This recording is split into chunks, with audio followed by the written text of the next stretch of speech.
What if I told you that choosing to be alone doesn't mean you're antisocial or broken? It might actually prove you're one of the most intelligent people in the room. Society often equates isolation with weakness or loneliness. But the truth is far more paradoxical. Some of the brightest minds in history deliberately stepped away from the crowd, not because they disliked people, but because solitude gave them something the noise of social life never could: clarity, creativity, and self-mastery.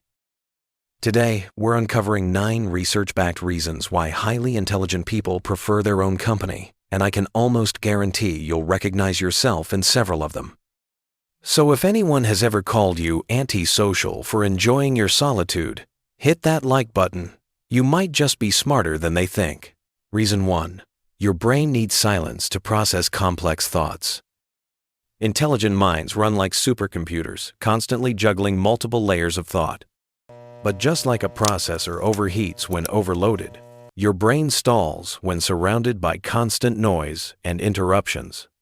MIT research shows that environmental distractions literally break deep thinking patterns, cutting off the very process that leads to breakthrough insights. Think about it. Your best ideas don't come during crowded meetings. They appear in the shower, on a late-night walk, or in those rare moments when the world finally goes quiet. Newton discovered gravity while walking alone. Einstein often disappeared into solitude to untangle his theories. So if open offices, buzzing notifications, or loud environments frustrate you, it's not because you're antisocial. It's because your brain is demanding the silence it needs to unlock its full power. Reason 2. You prefer meaningful connections over shallow networking.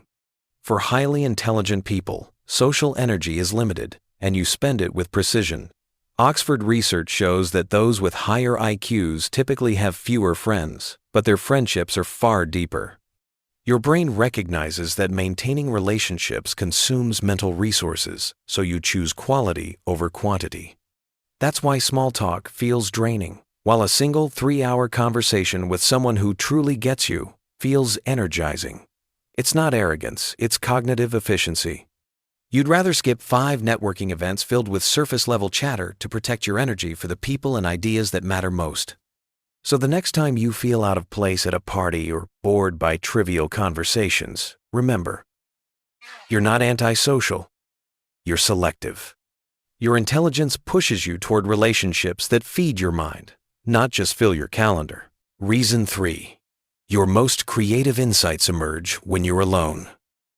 Stanford researchers found that solitude activates the brain's default mode network, the system that sparks unexpected connections between ideas. In groups, your attention is pulled outward, leaving little room for deep creativity. Alone, your mind finally has the space to wander, combine, and innovate. That's why Steve Jobs took solitary walks whenever he needed breakthroughs. J.K. Rowling wrote the foundation of Harry Potter alone in cafes, away from noise. History shows that creativity doesn't just survive in solitude, it thrives there. If you've ever solved a tough problem in the quiet of your own space, you've experienced what neuroscientists call creative solitude. It's not that you dislike people, it's that your best ideas need room to breathe. Reason 4.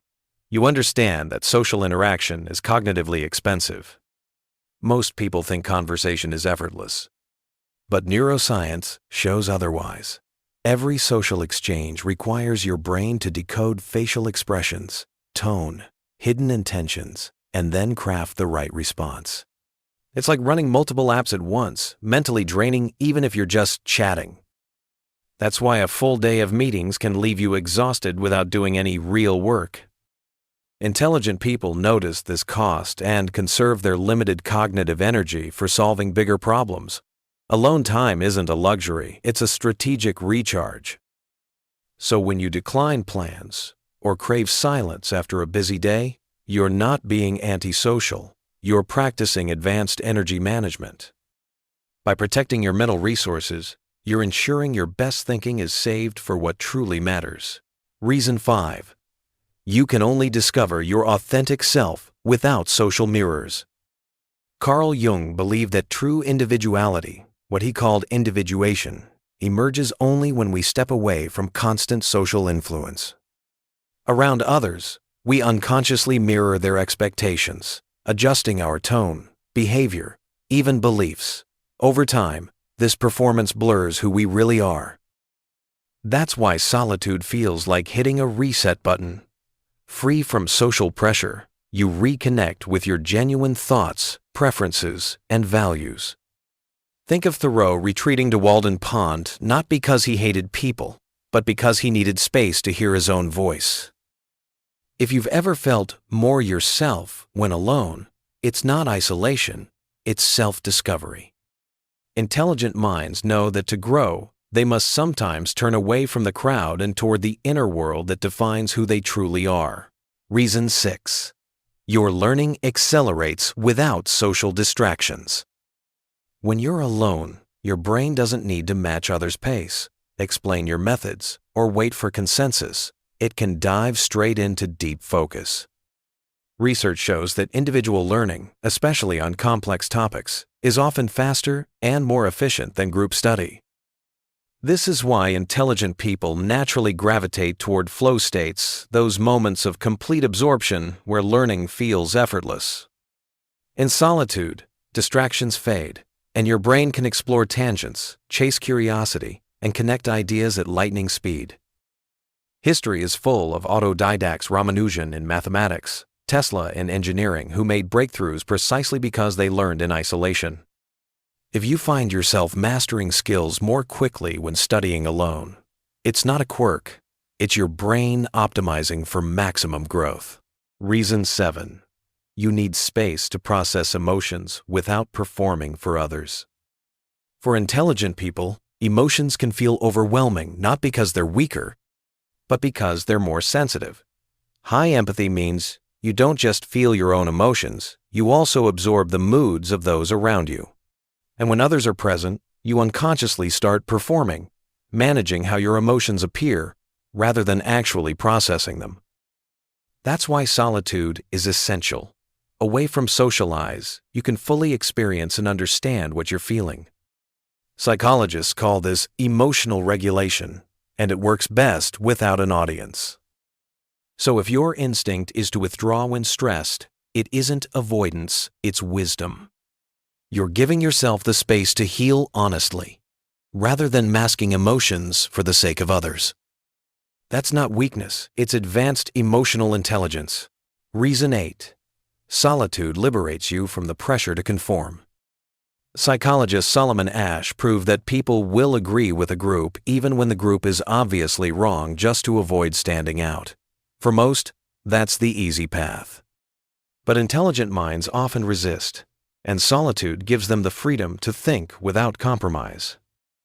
When you're alone, there's no pressure to fit in, no subtle cues pushing you toward consensus.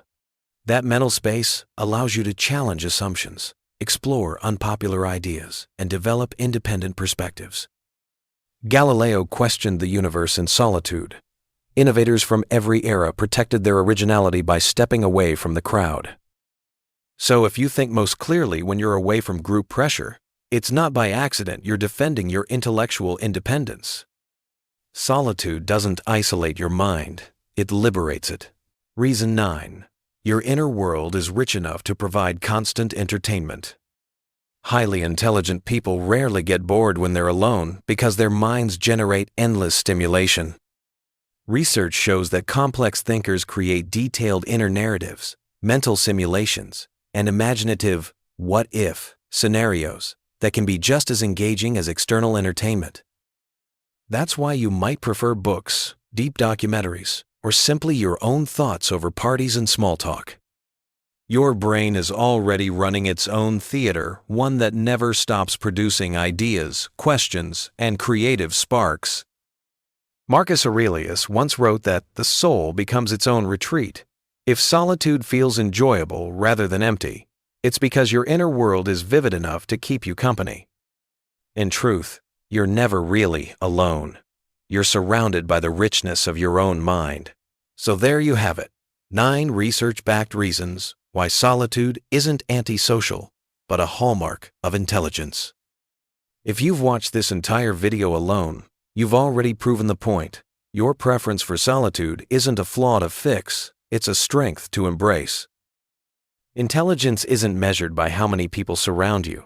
It's measured by how well you understand what your mind needs to thrive. Sometimes that means stepping back from the crowd, conserving your energy, and letting your thoughts unfold in peace. As the philosopher said, solitude isn't a prison, it's the training ground of genius. If these reasons resonated with you, remember, you're not alone in preferring to be alone.